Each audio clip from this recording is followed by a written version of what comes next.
पर एक घोंसला बनाया था। उसके घोंसले में उसके 3 बच्चे थे।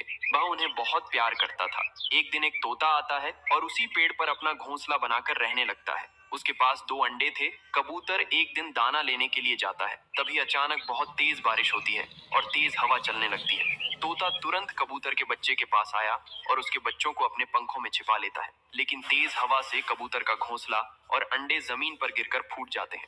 जब कबूतर वापस आता है तो तोता सारी बात बताता है। कबूतर को तोता के लिए बहुत बुरा लगता है और रोने लगता है। फिर लाइक सब्सक्राइब नहीं किया।